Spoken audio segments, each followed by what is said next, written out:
So you have learned about pip and creating virtual environments. As you have noticed, using these tools requires memorizing various commands and arguments. There is a lot to remember. That's where pipenv comes in the picture. Pipenv is a tool that combines pip and virtual environments into a single toolchain. So we don't have to use pip or virtual environments separately. If you're familiar with npm or Node Package Manager, pipenv is the equivalent tool in the Python world.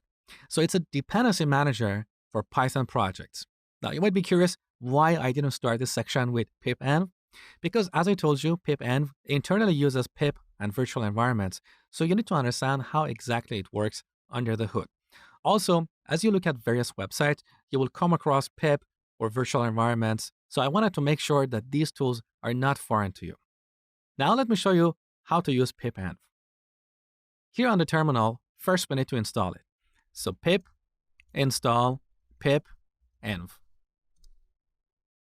All right, now back to VS Code. I'm going to delete this env directory because we don't need it anymore. We're going to use pipenv to automatically create a virtual directory. So delete. Good. Now back to the terminal. Instead of using pip to install a package, we use pipenv. So pipenv install requests. Now a few things happen here. This tool created a couple of files, pipfile and pipfile.log. We'll look at this later. It also created a virtual environment for us and installed this requests package inside of that virtual environment. But that virtual environment is not here. Where is it? Let me show you. So here on the terminal, let's run pipenv --venv. This is the path to our virtual environment directory.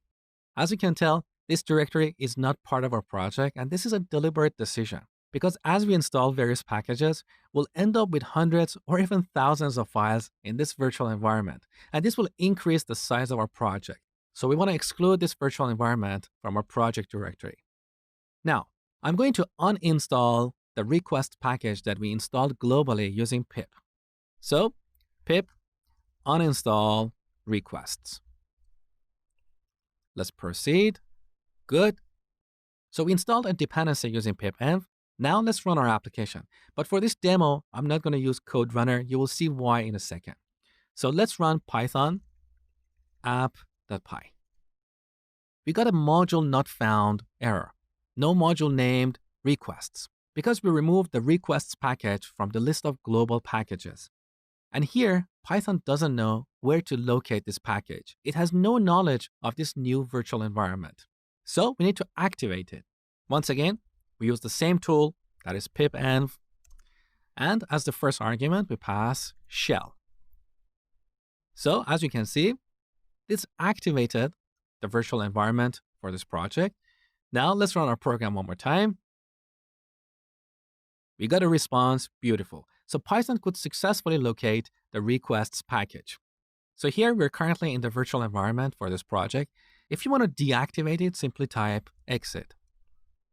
Now we're outside of the virtual environment.